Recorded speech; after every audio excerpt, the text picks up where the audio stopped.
100% fee రాయితీతో AI నేర్చుకోవాలనుకుంటున్నారా? Attend quality third gen AI test 2025.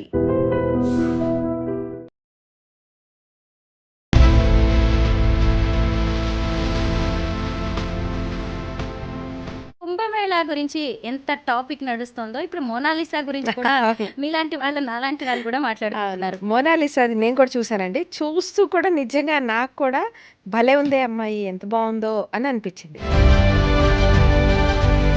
Kumbh Mela ఎందుకు, ఏంటి, దీని హిస్టరీ ఏంటి, ఇవన్నీ తెలుసుకోవాల్సిన సందర్భంలో అక్కడ కూడా మనం ఒక గ్లామర్ పాయింట్, అక్కడ కూడా మనం ఒక పాయింట్ ఆఫ్ అట్రాక్షన్ వెతుక్కునే పరిస్థితుల్లో మన మీడియా ఉన్నది. ఈ రోజుల్లో అయితే అందరికీ ఒక ఇన్స్టాగ్రామ్ అకౌంట్ కానీ యూట్యూబ్ ఉండడం అనేది కామన్ అయిపోయింది. అయితే ఈ అమ్మాయికి కూడా ఉన్న ఇన్స్టా కావచ్చు, అలాగే యూట్యూబ్ ఛానల్లో ఫాలోవర్స్ ఇప్పుడు లక్షల్లోకి పెరిగిపోయారు. జనాలకి ఏంటంటే ఇప్పుడు ఒకసారి ఒక అమ్మాయి ట్రెండ్ అయిన వెంటనే, ఒకళ్ళ గురించి తెలిసిన వెంటనే నిన్న ఫోటో చూశారు, నిన్న ఆ అమ్మాయి పూసలు అమ్మాయి వీడియో చూస్తారు, ఇవాళ మోనాలిసా గురించి ఇంకటి ఏదో తెలుసుకోవాలనిపిస్తుంది. ఏం చూపిస్తుందా వెయిట్ చేస్తుంటారు. నిజమే. ఓవర్ నైట్ స్టార్స్ అయిపోయిన వాళ్ళు దీన్ని ఈ సక్సెస్‌ని ఎలాగా వాడుకోవాలో తెలియక, ఎలా నిలబెట్టుకోవాలో తెలియక ఫెయిలయిపోతూ ఉంటారు. కేబీసీలో 7 కోట్లు సంపాదించిన అతను వితిన్ 2 ఇయర్స్ మళ్ళీ మొత్తం అతను మళ్ళీ జీరోకి అయిపోయాడు.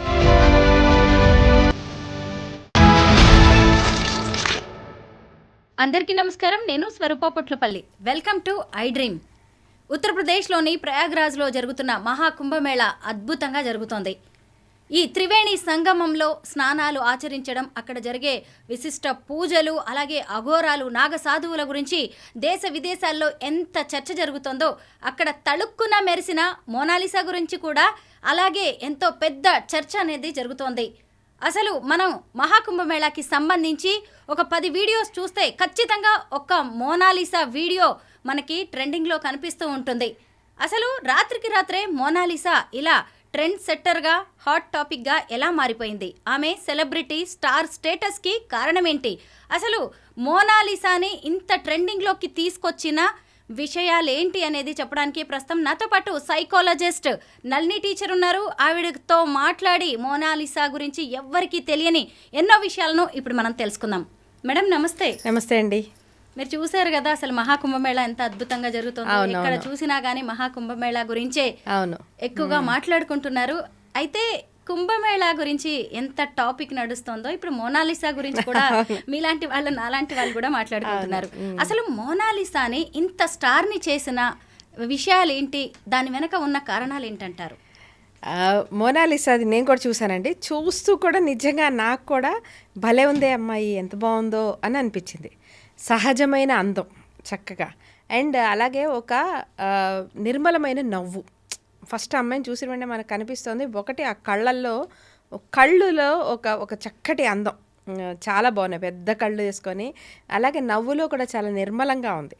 పలకరిస్తున్న అందరూ కూడా ఫోటో అడుగుతుంటే ఆ అమ్మాయి కొంచెం మొహమాటగా, కొంచెం పెరుగ్గానే కాదనలేక చేయటం కానీ, జనాలు ఇవి ఎంత అమ్ముతున్నారు ఏంటి అని ప్రశ్నలు అడుగుతుంటే అమ్మాయికి సమాధానం చెప్పే విధానంలో కూడా ఒక స్వచ్ఛత, అంటే ఏ మురికి, ఇంకా ఈ మైల, ఈ ప్రపంచం తాలూకు ఏ అభిజాత్యాలు అంటని ఒక సహజమైన ముత్యంలాగా అనిపించింది అమ్మాయి కూడా.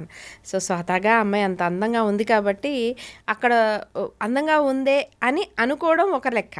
కానీ ఏంటంటే కుంభమేళా అనే ఒక ఈ నేపథ్యంలో అలాంటి చోట ఏమవుతుందంటే గ్లామర్ అండ్ మనీ ఎక్కడైనా సరే జనాల అటెన్షన్ లాగుతుంది అనడానికి ఇది ఇంకొక నిదర్శనం.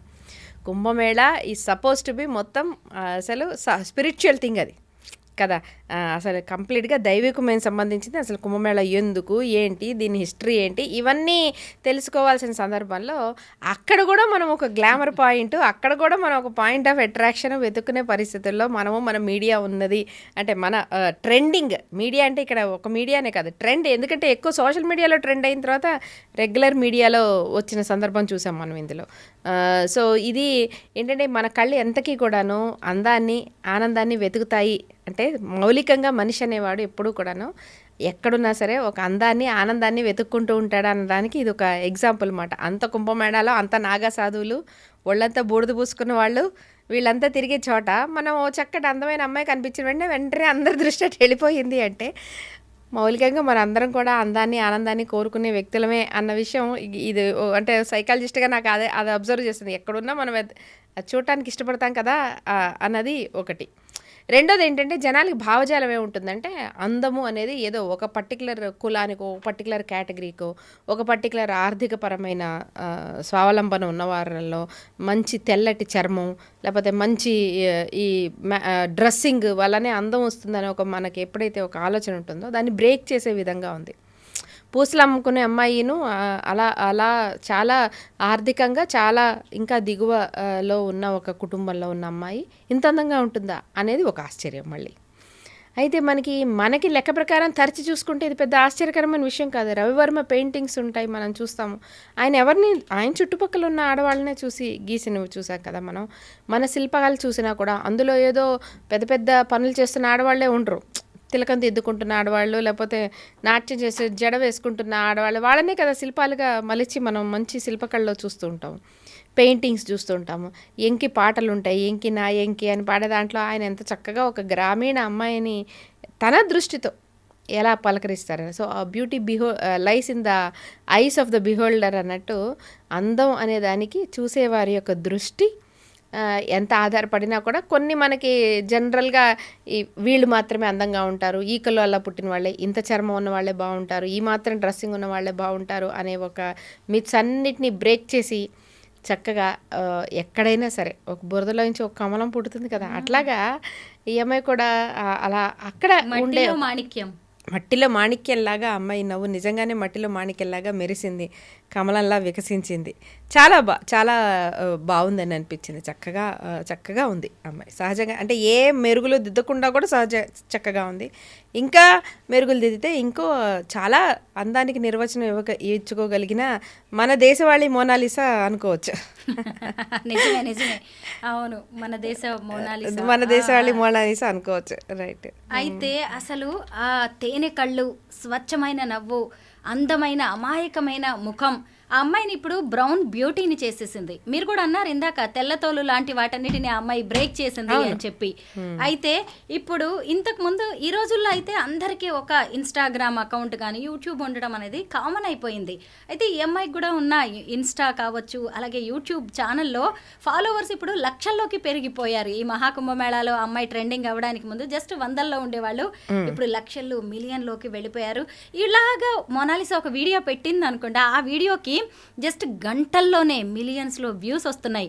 నేను చూశాను మోనాలిసా భోస్లే అనే ఆ అమ్మాయి యూట్యూబ్ ఛానల్ చూస్తే అందులో వాళ్ళ ఇల్లు అంటే ఈ అమ్మాయి మధ్యప్రదేశ్కు చెందిన అమ్మాయి, ఇండోర్కి సంబంధించి ఉత్తరప్రదేశ్ వెళ్ళి ఇప్పుడు మహాకుంభమేళా టైం కాబట్టి చాలా మంది అక్కడ అన్ని చిన్న చిన్న వ్యాపారాలు చేసుకుంటారు. ఈ సెలబ్రిటీ స్టేటస్ భయానికి పారిపోయి మళ్ళీ సొంత ఊరికి వచ్చింది. మా ఇల్లు ఎలా ఉంటుందో చూడండి అని చిన్న వీడియో పెట్టింది. మీరు చూసారు కదా, మనం మాట్లాడుకున్నాం ఆ వీడియో. చిన్న పూరిల్లు ఆల్రెడీ ఇవన్నీ వచ్చేస్తున్నాయి, అంటే గాసిప్స్ వస్తున్నాయి. ఆమెకు ఆల్రెడీ 10 రోజుల్లో 1 కోటి రూపాయలు సంపాదించేసింది వ్యూస్ ద్వారా. ఇవన్నీ వస్తాయి, ఎందుకంటే సినిమా ఛాన్స్ వచ్చేసింది, ఇంకా అమ్మాయిని మోడలింగ్లో తీసేసుకుంటారు. ఇవన్నీ ఇంకా అదుగో పులి అంటే ఇదిగో తోక అనే రకాలు ఇంకా వచ్చేస్తాయి. సో అయితే మీరు అన్నట్టు సోషల్ మీడియా అటెన్షన్ అనేది అది ఒక బ్లెస్సింగ్ రూపంలో ఉన్న ఒక థ్రెట్ అండి. అంటే దీవెనగా కనిపించే ఒక శాపం అది.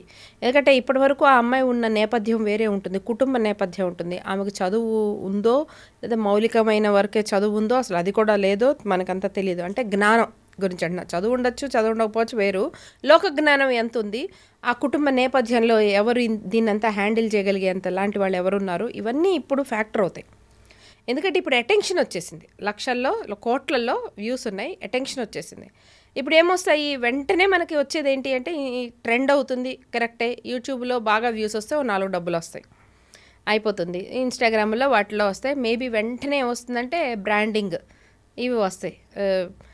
ఇవి వాడుతున్నాము, ఆమెకు తీసుకొచ్చి కొంతమంది బట్టలు ఇచ్చావు, మరొకటి ఏదో ఇచ్చో, ఇదిగో నేను ఇది వాడుతున్నాను, ఇది బాగుంది, నాకు ఫలానా వాళ్ళు ఇచ్చారంటే మొనాలిసాని ఫాలో అయ్యే వాళ్ళందరూ కూడా మళ్ళీ అలాంటి ఒక బ్రాండింగ్ తాలూకు అడ్వర్టైజింగ్కి వాడుకుంటారు కొంతమంది. మీరు అన్నట్టు సినిమా ఛాన్స్ వచ్చే అవకాశం ఉంటుంది.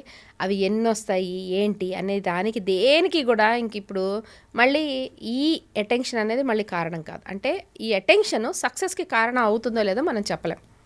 ఇప్పుడు సక్సెస్ అనే దాన్ని అందంతోనే చూడాలా?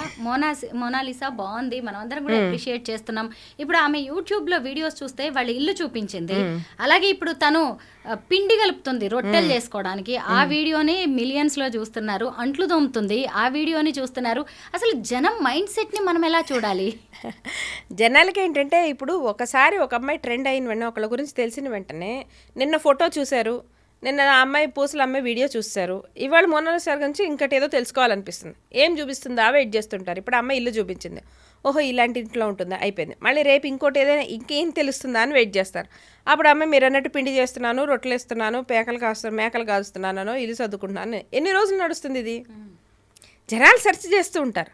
సో ఈ సెర్చ్ చేస్తున్న కొద్దీ, వ్యూస్ వస్తున్న కొద్దీ అవతల వాళ్ళు ఏం చేస్తారు, ఏమేమి చూపించగలమా అని వాళ్ళు ప్రయత్నిస్తుంటారు.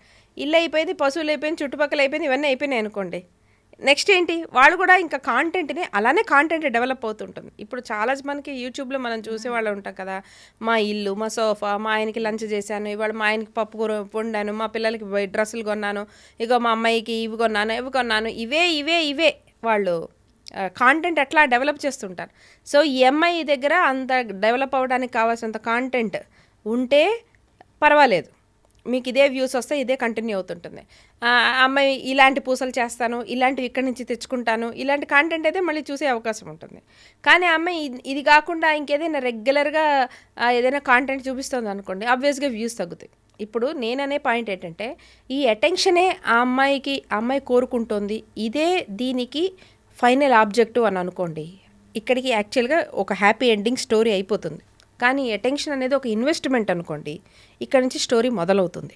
ఓకే, ఈ అటెన్షన్ అనేది ఆమె ఇన్వెస్ట్మెంట్ అయితే సినిమా ఛాన్సులు రావడం, బ్రాండింగ్స్ రావడం, ఇవి రావడం వస్తాయి. ఆ వచ్చినప్పుడు వాటన్నిటిని, ఆపర్చునిటీస్ అన్నిటిని కూడా చక్కగా ఎలాగ సరిగ్గా యూజ్ చేసుకోవాలి, యూటిలైజ్ చేసుకోవాలి, వాటిని తన ఆర్థికపరమైన ఎదుగుదలకు కానీ, కుటుంబ ఎదుగుదలకు కానీ ఎట్లా వాడుకోవాలి అనేది ఆమెకి స్వతహాగా తెలిసినా, లేకపోతే అమ్మాయిని సరిగ్గా గైడ్ చేసే వాళ్ళు ఉన్నా కూడాను ఈ వచ్చిన అటెన్షన్కి ఒక చక్కటి గోల్ దొరికినట్టు అవుతుంది. కాదు అటెన్షన్ రావడమే ఆమె ఆబ్జెక్టివ్ అయితే, ఈ అటెన్షన్ ఆల్రెడీ ఇప్పుడు వచ్చేసింది కాబట్టి గోల్ పూర్తయిపోయింది. కానీ ఖచ్చితంగా ఎప్పుడైనా అటెన్షన్ కంటిన్యూ చేయడానికి అమ్మాయి రకరకాల కాంటెంట్ రకరకాల డెవలప్ చేస్తూ ఉండాలి. లేకపోతే స్లోగా ఇది తగ్గుతూ ఉంటే మళ్ళీ వేవ్, ఈ మోనాలిసా బదులు ఇంకొద్ది రోజుల్లో మళ్ళీ ఇంకోళ్ళు ఎవరో వస్తూ ఉంటారు. ఎందుకంటే ఇలాంటి నేపథ్యాలు మనం చాలా చూసాము. కుమారి ఆంటీ అని కానీ, బేబీ అనే సింగర్ కానీ, నార్త్లో అంతకుముందు హిమేష్ రేషమియా, రేణు మొండాలని ఒక ఆవిడ భిక్షాటం చేసి ఆవిడ గొంతు ఆ లతా మంగేష్కర్ గొంతుకు దగ్గరగా ఉందని చెప్పేసి ఆమె కూడా ఇలా టిక్ టాక్లో ట్రెండ్ అయితే ఆమె చేత 1-2 ఆల్బమ్స్ కూడా పాడించారు, లేదని కాదు. ఆమె మరీ రోడ్డు మీద భిక్షాటం చేసే పరిస్థితి నుంచి ఎక్కడో ఓ చోట ఉండగలిగే ఆర్థికపరమైనది వచ్చింది. కానీ ఆమె స్వతహాగా మానసికంగా స్థిమితం లేకపోవడం వల్ల పోయి మళ్ళీ మొదటికే వచ్చింది అనుకోండి. కానీ కొంతమంది ఏంటంటే ఆపర్చునిటీ వచ్చిన తర్వాత 4 ఈవెంట్స్ అవి వచ్చిన తర్వాత అవుతారు. ఆ తర్వాత వాళ్ళకి స్వతహాగా ఆపర్చునిటీస్ కంటిన్యూ కాకపోతే మళ్ళీ బ్యాక్ టు దేర్ నార్మల్ లైఫ్కి వచ్చేస్తారు. Back to their normal life వచ్చినా నష్టం లేదు, కానీ దానివల్ల వాళ్ళకి ప్రాబ్లమ్స్ రాకుండా మాత్రం చూసుకోవాలి. నిజమే, ఓవర్ నైట్ స్టార్స్ అయిపోయిన వాళ్ళు దీన్ని, ఈ సక్సెస్ని ఎలాగా వాడుకోవాలో తెలియక, ఎలా నిలబెట్టుకోవాలో తెలియక ఫెయిల్ అయిపోతూ ఉంటారు చాలా మంది. కేబీసీలో 7 కోట్లు సంపాదించిన అతను వితిన్ 2 years మళ్ళీ మొత్తం అతను మళ్ళీ జీరోకి అయిపోయాడు. అంటే పోగొట్టుకుని 7 కోట్లు సుమారుగా సంపాదించిన అతను ట్యాక్సీలు అది పోయి ఒక 4.5 కోట్లు 5 కోట్లు వచ్చినా కూడాను అది కూడా పోగొట్టుకున్నాడు కదా. సో ఈఎంఐ దాన్ని యూటిలైజ్ చేసుకుంటుందా, లేదా ఈఎంఐ బాధ్యత తీసుకున్న వాళ్ళు సరిగ్గా యూటిలైజ్ చేసుకున్నారా అన్న దాన్ని బట్టి ఇప్పుడు ఈమెకు వచ్చిన ఈ అటెన్షన్ అనేది ఉపయోగపడుతుందా, హాని చేస్తుందా అనేది ఇంకా భవిష్యత్తు చెప్తుంది. రకరకాల ప్రలోభాలు కూడా వస్తూ ఉంటాయి. ఇలా సెలబ్రిటీ స్టేటస్ వచ్చిన వాళ్ళకి, స్టార్స్ అయిపోయిన వాళ్ళకి. ఇప్పుడు సినిమా ఛాన్స్ అంటున్నారు, 16 ఏళ్ల పిల్ల, ఏమో ఎటు వెళ్తుందో, ఎలా వాడుకుంటారో, ఎలా ఎక్స్ప్లాయిట్ చేస్తారో, మనలాంటి వాళ్ళకి ఇలాంటి భయాలు ఉన్నాయి. కానీ వాళ్ళు ఎప్పుడు ఊహించని జీవితం కదా. ఇప్పుడు మనం కూడా చాలా మందిని చూస్తున్నాం, ఇన్స్టాలో కావచ్చు, యూట్యూబ్లో ఏవో వీడియోస్ పెట్టేసి, రీల్స్ పెట్టేసి వాళ్ళని వాళ్ళు సెలబ్రిటీస్గా ఫీల్ అయిపోయి జీవితాలను నాశనం చేసుకుంటున్న వాళ్ళు చాలా మంది ఉన్నారు. ఇప్పుడు మోనాలిసా విషయంలో మీరు ఏం చెప్తారు? ఆ అమ్మాయికి ఇచ్చే సజెషన్స్ ఏంటి మీరు? ఇప్పుడు ఆ అమ్మాయి అందం ప్రాతిపదిక మీద అమ్మాయికి బ్రాండింగ్ వచ్చినా, సినిమా అవకాశాలు వచ్చినా, మరి ఇంకేదైనా యాక్టింగ్ వచ్చినా ఫస్ట్ ఆ అమ్మాయికి ఇష్టమై ఉండాలి. ఆ అటెన్షన్ ఆ అమ్మాయి ఎంజాయ్ చేయగలిగేది అయి ఉండాలి. ఇక్కడ చాలా సందర్భాల్లో అటెన్షన్ ఇనీషియల్గా బాగానే ఉంటుంది, కానీ కంటిన్యూస్గా అదే అటెన్షన్ వస్తే వాళ్ళ జీవితాన్ని ఆస్వాదించడం కోల్పోయే ఒక ప్రాబ్లం ఉంటుంది. ఆ అటెన్షన్ అందరికీ ఎప్పుడు కూడా పాజిటివ్గా తీసుకోలేరు అందరూ కూడాను. ఇప్పుడు మనం పెద్ద పెద్ద స్టార్స్ వాళ్ళ పిల్లలే ఉన్నారనుకోండి, వాళ్ళు సినిమా హీరోలు అవ్వడం చాలా ఈజీ, కానీ వాళ్ళు చేయడం ఇష్టపడక ఆ ఫీల్డ్లో కాకుండా వేరే అదర్ ప్రొఫెషన్స్ చూసుకుంటున్న వాళ్ళ ఇప్పటి స్టార్ క్రెడిట్స్లో చాలా మందిని చూడట్లా. ఎందుకంటే వాళ్ళకు ఒక పీస్ఫుల్ అండ్ కామ్ లైఫ్ కావాలి. మాకు ఈ గ్లోరీ మేము we don't want to get identified by hundreds of people అవసరం లేదు. అంటే వాళ్ళ నాన్న గొప్ప స్టార్డమ్ ఉన్నా, వాళ్ళ అమ్మ గొప్ప స్టార్డమ్ ఉన్నా, వాళ్ళు మాత్రం ఒక calm and private life lead చేయాలనుకునే వాళ్ళని మనం చాలా మందిని చూస్తాం. అలాగా మోనాలిసాకి ఇప్పుడు అటెన్షన్ వస్తుంది, అమ్మాయి ఇప్పుడు ఇష్టపడుతుంది, కానీ జీవితాంతం ఇదే ఒక అటెన్షన్ ఉండేలాంటి ఒక జీవితానో కెరీర్నో అమ్మాయి కోరుకుంటుందా? ముందు ఆ అమ్మాయికి ఆ అమ్మాయిని ఇది ఎవరైనా అడిగే వాళ్ళు కావాల్సి, నీకు ఇలాంటి లైఫ్ కావాలి, అలాంటి లైఫ్ కావాలి. ఆబ్వియస్గా ఇప్పుడు మీరు అన్నట్టు 16 ఏళ్ళు 18 ఏళ్ళ పిల్ల అన్నప్పుడు ఆబ్వియస్గా వాళ్ళ అటెన్షన్ని కోరుకుంటారు. సో అవకాశాలు వస్తే అవకాశాలు అద్దిపుచ్చుకోవడంలో ఏ తప్పు లేదు. అది అందం ప్రాతిపదిక మీద అవ్వనివ్వండి, ఈ బ్రాండింగ్ అవనివ్వండి, సినిమా అవనివ్వండి, ఏదైనా అవనివ్వండి. 4 డబ్బులు ఆ అమ్మాయి అందం మీద ఆధారపడి ఆ అమ్మాయికి చక్కటి ఆపర్చునిటీస్ వస్తే ఆ అమ్మాయి దేనికో భయపడి దీన్ని వెనక్కి తీసుకోవాల్సిన అవసరం ఏం లేదు. కాకపోతే ఎవరు హ్యాండిల్ చేస్తున్నారు, ఈ అమ్మాయిని అడ్డంగా పెట్టుకొని వాళ్ళు సంపాదించాలని కోరుకుంటున్న వాళ్ళు ఉన్నారా? అక్కడ యాక్చువల్గా డిసైడింగ్ ఫ్యాక్టర్ అవుతుంది. ఎందుకంటే ఈ అమ్మాయి మీరు అన్నారు 16 ఏళ్ళు అన్నారు, 16 ఏళ్ళ అమ్మాయికి ఒకవేళ రేపు పొద్దున ఏదైనా సినిమా ఛాన్స్ వచ్చినా ఎన్ని డబ్బులు వచ్చాయి, ఏం వచ్చాయి, ట్యాక్స్ ఎక్కడ కడుతున్నారు, ఏంటి, ఇవన్నీ ఆలోచన ఉంటుంది కదా. ఖచ్చితంగా ఇలా ఉన్నప్పుడు రాబందులు వచ్చేస్తారు. ఇప్పుడు చూడండి, మనకి ఇక్కడ ఒక లేక్ వస్తుంది అని అన్నారు అనుకోండి, ఆ లేక్ ఇంకా తవ్వడం మొదలుపెట్టరు, కాలం ఇంకా తవ్వడం మొదలుపెట్టరు, లేక్ వ్యూ అపార్ట్మెంట్స్కి ఆల్రెడీ ఇక్కడ అడ్వాన్సులు తీసేసుకోవటం అనేది మనం చూస్తూ ఉంటాం రియల్ ఎస్టేట్ లాంటి ట్రెండ్స్లో. సో అలాగా ఇప్పుడు ఈ అమ్మాయి కనిపించిన వెంటనే ఈ అవకాశాలు పేర్లతో వచ్చేవి, కానీ మనం చూస్తే మరి కుటుంబం అనేది చాలా బీద కుటుంబం అలాంటి ఒక నేపథ్యం అనేది మనం చూసాం. కాబట్టి ఖచ్చితంగా ఇప్పుడు ఈమెకి అలాంటి అవకాశాలు ఇప్పిస్తాం, ఇలాంటి అవకాశాలు ఇప్పిస్తామని చెప్పేసి వచ్చేవాళ్ళు, చుట్టూ చేరేవాళ్ళు చాలామంది ఉంటారు. అలాంటి వాళ్ళ చేత మోసపోకుండా జాగ్రత్త పడడం అనేది బేసిక్గా ఆ అమ్మాయి బాధ్యత అవుతుంది. ఆమెని ఒకవేళ తల్లిదండ్రులు కేర్ తీసుకోవటం, ఈ బాధ్యత తీసుకుంటే మాత్రం వాళ్ళ బాధ్యత అవుతుంది. ఎక్కువగా మనం ఇలాంటి కేసెస్లో చూస్తుంటాం. అందులో సినిమా ఇండస్ట్రీ లాంటివి ఏంటంటే, అదిగో అక్కడ అవకాశాలు ఇప్పిస్తాం, ఇక్కడ అవకాశాలు ఇప్పిస్తామని అమాయకులు ఊర్ల నుంచి వచ్చిన వాళ్ళ దగ్గర డబ్బులు తీసుకొని ఎలా మోసాలు చేయడం అనేది మనం రెగ్యులర్గానే చూస్తాం. సో అలాంటి వాళ్ళు వచ్చే అవకాశం ఉంటుంది. లేదని ఈమెకి డబ్బులు వచ్చేసినా కూడా ఆ డబ్బుల్ని మళ్ళీ ఎలాగా తన జీవితాన్ని మెరుగుపరచుకోవడానికి ఒక లాంగ్ టర్మ్ డెవలప్మెంట్ కోసం చూసుకోవాలి అనేది ఆమెకు తెలిసి ఉండాలి. ఇలాంటివన్నీ కూడా కొంచెం క్వశ్చన్స్ అవుతాయి. అంటే మన అబ్జర్వేషన్కి మనం అంటే కాలానికే వదిలేయచ్చు. దీన్ని చక్కగా ఉపయోగించుకున్న వాళ్ళు, సద్వినియోగపరచుకున్న వాళ్ళు ఉన్నారు. ఇప్పుడు మనం ఒక తరం హీరోయిన్స్ వాళ్ళందరినీ చూసామంటే, ఇప్పుడు పాతకాలం హీరోయిన్స్ చూసామంటే వాళ్ళెవరు కూడా ఏ బ్యాక్గ్రౌండ్ నుంచి వచ్చిన వాళ్ళు కాదు. అక్కడో ఇక్కడో ఎవరో ప్రొడ్యూసర్, ఒక డైరెక్టర్, కెమెరామెన్, అరే చూడటానికి బాగుంది, కెమెరాకి ఫేస్ బాగుంది అని అనుకొని ఇలా పిక్ చేసుకున్న వాళ్ళే. సో మనం మహానటి సావిత్రి గారు కానీ ఇలాంటి వాళ్ళు ఎవరిని చూసుకున్నా ఒక ఫోటోలోనో ఒక దీంట్లోనో అద్భుతంగా బాగున్నారు అని అనుకొని వాళ్ళకి అవకాశాలు వచ్చిన వాళ్ళే. అలాంటి స్టోరీనే ఇది. కాకపోతే వాళ్ళు ఎంత లెగసీని దీన్ని ఉపయోగపెట్టుకుంటారో, ఆపర్చునిటీస్ ఎలా వాడుకుంటారు అనేది దాని మీద ఆధారపడి ఉంటుంది. మ్యాక్సిమం వాళ్ళకి ఏ నష్టం జరగకుండా వీలైనంత ఈ అటెన్షన్ అమ్మాయి జీవితం మెరుగుపడటానికి ఉపయోగించుకుంటే బాగుంటుంది అనేది మనందరం కోరుకోవాలి. అంతే. మీరు అన్నది నిజమే. ఎందుకంటే మోనాలిసా పెద్దగా చదువుకోలేదు, పేద కుటుంబం, యాక్షన్ రాదు, ముందు వెనక సపోర్ట్ చేసే వాళ్ళు కూడా లేరు. ఇప్పుడు వచ్చిన ఈ స్టార్డమ్ చూసుకొని ఇదే మనల్ని జీవితాంతం నిలబెడుతుంది అనుకొని అసలు భూమి మీద కాళ్ళు వదిలేసి పైన ముంబై వెండి తెర మీద వెలిగిపోవాలని అత్యాశకు పోవడం కూడా మంచిది కాదు. అత్యాశకు పోవడం ఒకటి. ఉంటారు. ఇప్పుడు సోషల్ మీడియాలో కూడా మనం చూస్తాం, అన్ని రకాల వాళ్ళు ఉంటారు, కాంటెంట్ డెవలపర్స్. ఇప్పుడు ఇలానే ఒక యాక్టర్స్ కానీ మరొక ఏదైనా నేపథ్యం లేదా ఏదైనా పని, ఇప్పుడు చిన్న చిన్న స్వీట్స్ షాప్స్ ఇలా మెయింటైన్ చేస్తున్న వాళ్ళు, లేకపోతే ఈ టైలరింగ్ చేస్తున్న వాళ్ళు కూడా వాళ్ళ పనిలో ప్రైడ్ వెతుక్కుంటారు. అంటే వాళ్ళ పనిలో ఒక కాన్ఫిడెన్స్, ఒక గౌరవం. మనం చేసే పని కూడా ఏం తక్కువ పని కాదు కదా, మనం చేసే పని మనం గొప్పగా చెప్పుకుందాము అనే ఒక సద్భావనతో వాళ్ళ పనిని, వాళ్ళకు వచ్చిన ఆర్డర్స్ని కూడా వాళ్ళు చూపించుకుంటూ, టైలరింగ్కి లేడీస్ ఎంతమంది చూపిస్తారు, నాకు ఇలాంటి ఆర్డర్ వచ్చిందండి, నాకు అమెరికా నుంచి ఇలా ఆర్డర్ వచ్చింది, ఇగో ఇవన్నీ 2 రాత్రులు కష్టపడి నేను కుట్టి పంపిస్తున్నాను అని చెప్పి ఇలా చిన్న వీడియోస్ చేస్తారు. అవి చూసి మరింత బిజినెస్ వాళ్ళకు వస్తుంటుంది. కొంతమంది ఇంత కష్టపడి పొలాల్లో పండించే వాళ్ళు కానీ రైతులు కూడా వాళ్ళు ఓన్గా ఒక యూట్యూబ్ ఛానల్ పెట్టుకోండి, ఇదిగోండి ఒక పొలం, ఒక ఈ చెట్టు రావాలంటే, ఒక ముక్క రావాలంటే, ఒక ఈ పైరు రావాలంటే ఇంత కష్టం ఉంది దీని వెనకాల అని చెప్పేవాళ్ళు కానివ్వండి, అవన్నీ కూడా మనకి చాలా ఏంటంటే మనకు కూడా ఒక వారి వారి కష్టం మీద, వారి పని మీద మనకు కూడా గౌరవం వస్తూ ఉంటుంది. సో అలా మెయింటైన్ చేయడంలో తప్పేం లేదు. కాకపోతే వ్యూవర్షిప్ మెయింటైన్ చేయడం కోసం కొన్ని రకాల వాళ్ళని చూస్తాం. అదే వ్యూవర్షిప్ మెయింటైన్ చేయడం కోసం ఇంకేంటంటే వాళ్ళు ఇలా చెప్తే నడవదని అనుకొని ఇంకా ఎక్కువ జనాలు ఎలాంటి కాంటెంట్ చూస్తారా అని కొంచెం క్వాలిటీ తగ్గించుకొని వాళ్ళ జీవితానికి ఒక మచ్చబడే టైప్ ఆఫ్ కాంటెంట్లోకి జారిపోతున్న వాళ్ళని చూస్తాం. అన్ని రకాల ఇట్స్ ప్యూర్లీ చాయిస్ అంతే. మనం ఎటు పెట్టుకుందాం, మనం దీన్ని ఎలా వాడుకుందాం ఈ టెన్షన్ని అనేది ప్యూర్గా కాన్షియస్గా తీసుకోవాల్సిన చాయిస్ అంతే. నిజమే, మీరు చాలా బాగా చెప్పారు. మోనాలిసా ఈ టైంని సరిగ్గా ప్లాన్ చేసుకోవాలి. ఆమెకు వచ్చే అవకాశాలను కూడా సద్వినియోగం చేసుకుంటే మంచిది. ఇదంతా జీవితాంతం ఉంటుంది అనుకోవడం కూడా కరెక్ట్ కాదు. Thank you so much Nalini teacher. Thank you.